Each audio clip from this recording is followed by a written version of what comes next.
Find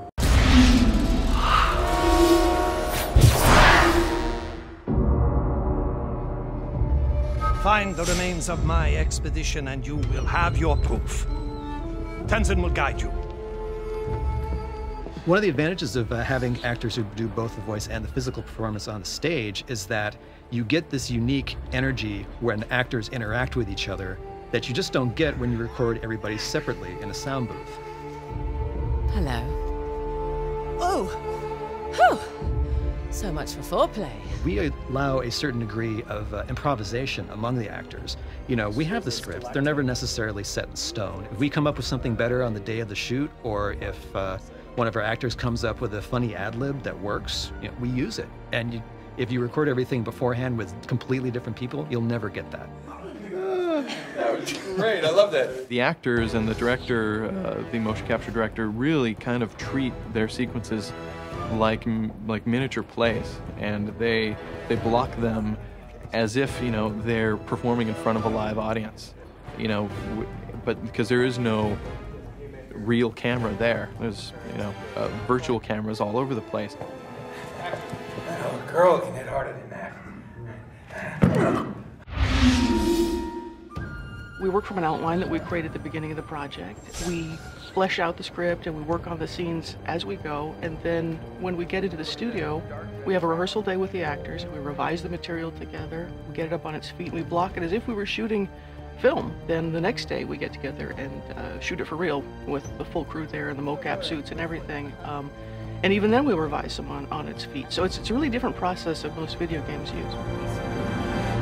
What is it? We split the take. We split the take 3 ways, then you and I disappear together. There's been a lot of instances where you have studios who record the voices separately from the mocap, and the end result almost always looks, at best, looks like pantomime, and at worst looks like people running around flailing their arms. Let's not forget who walked out on who. The nice thing about motion capture is, unlike a live action shoot, where, you know, if one person is okay in one take but the other person isn't, you're kind of having to choose between one or the other. I can choose anybody's take from any performance at any time so that we can always get the best possible result.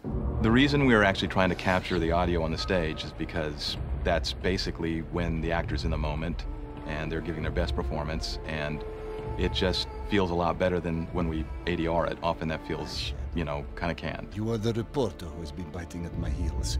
You better pray that he is not bluffing. When I really get involved is really on the day of mocap shooting. So I'm there on the stage as we're recording the scenes, shooting the scenes with the actors, and I'm listening for continuity between takes. I'm listening for the right emotional tone between the actors. I'm listening for noise. I'm listening for all kinds of pollution in the sound. And we do a bunch of takes. I'm paying attention to it from sort of the holistic overview of how the performance fits into the larger story, into the script as a whole. I'm listening for the writing, whether it's working, whether what's on the page is coming out on the stage. I place the cameras where I think I'm going to get the best, most effective performances out of everybody, best establishing shots, best close-ups. And when the scene calls for it, especially in the more action-oriented scenes, we always try to add a bit of a handheld feel to the whole thing as well. Once Josh has decided which takes and which masters and all the time codes of the motion capture that he's going to order, I'll stitch it together. He gives me the leeway to make the timing feel good. It feels energetic. Then I go through all of the takes that we've recorded on the stage, not just the ones that we've selected. I'll make my best cut out of all that dialogue. Now, come on, I'm through playing the hero. Your adversary will not give up so easily. He will not stop until he possesses the thing he desires. The actors give us such great material on the stage, and when we come in, we have to complete that performance and make these characters really alive and who they are. That usually starts off with looking at what the characters are touching and what prop manipulations and how they interact with each other, and then it goes all the way up to all the fine details of, you know, how their fingers and hands are held and what their faces, the expressions and and tone and emotion of their face. It's not just the lip sync, it's the whole performance. It's what they're doing when they're not speaking as well. So when we get that performance into our computers and we can look at it from any direction, it's at that point we need to set up our camera rigs. We need to, decide where our shots are going to be from, what's going to be a close-up, what's going to be a wide or medium shot, what's going to have a wide angle or a long lens, So we get to start that once the performance is already in.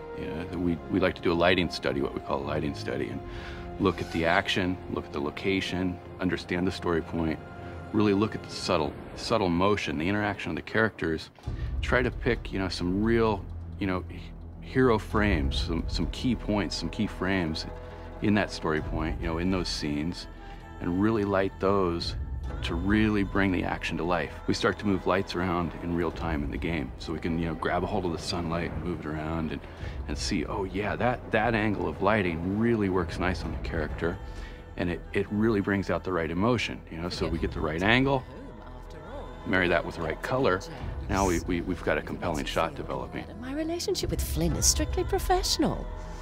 Really? Mostly professional. Oh.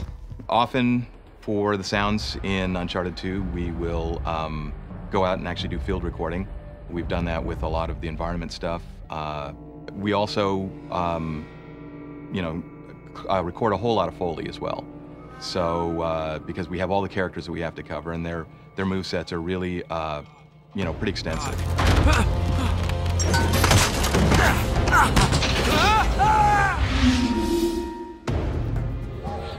Well, since our goal is to make sure that this sort of cinematic experience that we're providing, both interactively and in terms of the pre-rendered cutscenes, is as seamless as possible, we wanted to make sure everything happened within the same rendering engine, which is our game rendering engine. It's awesome. I mean, it's amazing because, you can play the game, segue right into the cinematic, use the game engine to light these cinematics, bring them to life, and just make it really, really immersive, using the game engine. Just one goes into the other and out, and so continuity is it's just there.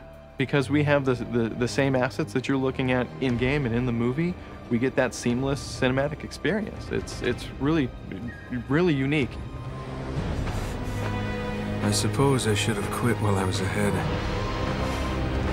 It's not just about the visceral thrill of what you're doing, it's about the emotional and the visceral thrill, and that's where having it be a character-driven story is so important. And it's great fun for the player to experience, and I look forward to it. It's a lot of fun.